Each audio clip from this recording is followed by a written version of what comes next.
Luke Barnett is the oldest son of mega pastor Tommy Barnett, but Luke had no desire to follow in his dad's footsteps. He wanted to play golf.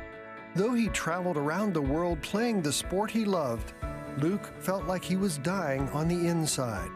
In his book, The Dream-Centered Life, Luke shares how he figured out the true course for his future and offers ways we can find direction in our own lives. Pastor Luke Barnett joins us now, and we welcome you to Interactive. Thank you.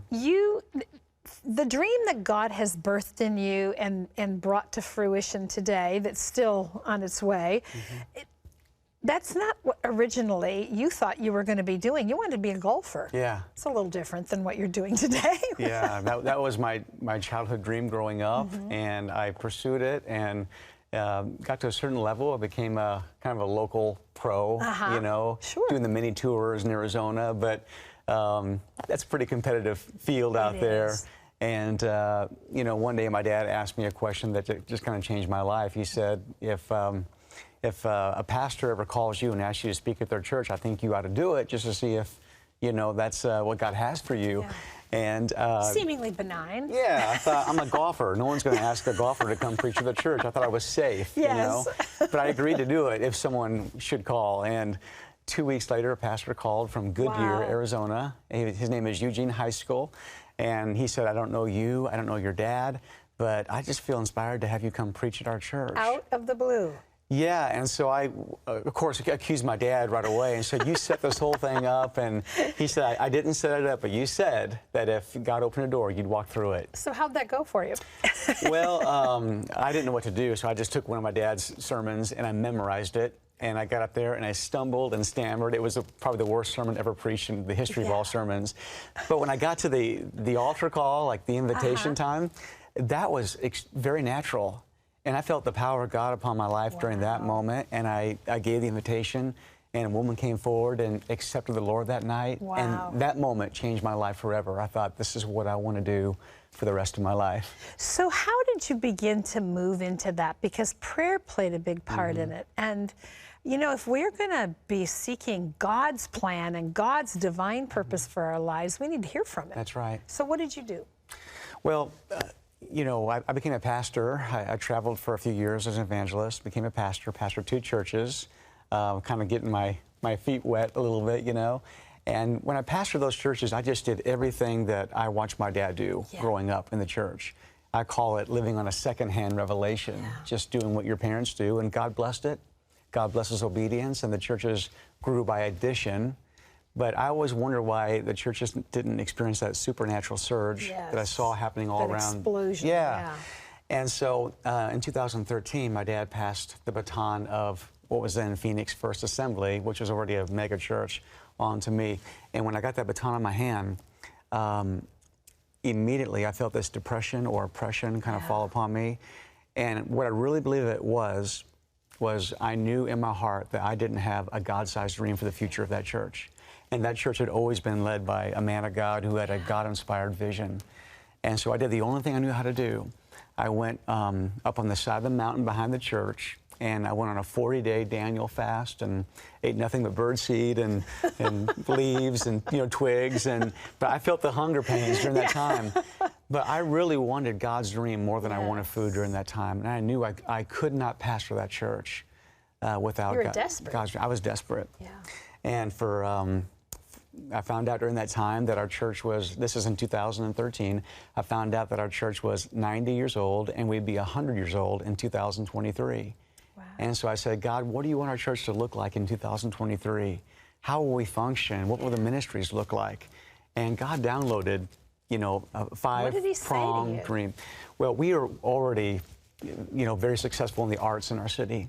So one of the things he said was, you're going to redeem the arts. And you're going to bring the arts back to the church. Wow. And so, for an example, our Christmas production, we have 17 performances. We have 65,000 people attend our Christmas performance. So it's a Broadway-style show. We were already good at that. But God said, you're going to be the arts hub of Arizona. Wow. No longer will ASU and U of A be doing the big Broadway shows. It's going to be right here in Phoenix. And so now, from that time onward, we do a summer musical We No just finished kidding. we just finished The Little Mermaid. Ah. And we sold 7,500 tickets. You know, it's the biggest thing going in town, but that has built a bridge to the arts community Yes. all around us. And they come and they perform, they meet people, and they wind up finding the Lord, you know. And saying you're normal. Yeah, that's exactly Just like right. us. That was just one of the things. And another thing was that we were going to be a multi-site campus. My dad's vision was always to have the big campus, you know, and we have the most gorgeous campus. But from that point onward, we opened 3 more campuses in the Wow. past 3.5 years. That's huge right there. Yeah. And so our dream in the next 20 years is to plant a campus in every city of Arizona. Wow. And to wrap the whole state in the web of God's love, you know, and Yes. just... and truth, you know, yeah. because that's something that seems so missing in our That's right. culture today. And it really is our responsibility, It is. when we know what that is, to integrate That's right. into God's creation. So for you personally, as you wrote this book, I want to mention there's an amazing book he's written. It's not quite out, August 15th. That's Is that correct. right? The Dream-Centered Life, Discovering What Drives You. What do you want people to take away from the book when they read it? The most important thing I want people to know is that God does have a dream for their life, a God-sized dream. And the most fulfilled that a person will ever be in their life is when they, first of all, believe that God has a dream for their life. If they don't believe that, then they're not going to discover it. You got to believe. And then I think you have to be still long enough to actually hear those promptings and leadings from the Holy Spirit in your life to get a hold of God's dream. And then you have to be aware. So it's about believing and then being still long enough and then being aware of the promptings and the leadings of God all throughout your day so you can begin to live out that dream. But, you know, the thing that I want people really to understand is that the most fulfilled they'll ever be in their life is when they find God's dream and they live it out, because that's where all the fun begins. Yeah. That's where the adventure begins. A few months ago, I was talking to my dad, and I'm out there on the limb now because we have 4 campuses, and I'm figuring things out as we go along. And I'm like, oh man, my adrenaline's pumping and my blood pressure is high. And my dad says, look at you, Luke. He said, you're living the dream. This is where all the excitement is. You're right there on the edge. And that's where, you know, the miraculous takes place. And so, you know, when you receive a God-sized dream, it's not the promise of an easier life, but a fulfilling life. And you know, that need to realize, I mean, really realize that it all depends on God. He's Yeah. just asking us to stay close to Him. That's right. And He'll run in front of us. We just follow Him. That never ends. That's like, exactly right. The branch you're on now is not the branch you're going to be on next year. I hate to tell you true. that, but That's so true. it's true. That reminds me of my dad. He's 80 years old, and seeing Dr. Robertson here today reminded me that, you know, I said, Dad, why do you keep going? You're 80 years old. You could just play golf every day and enjoy life. This is what my dad said to me.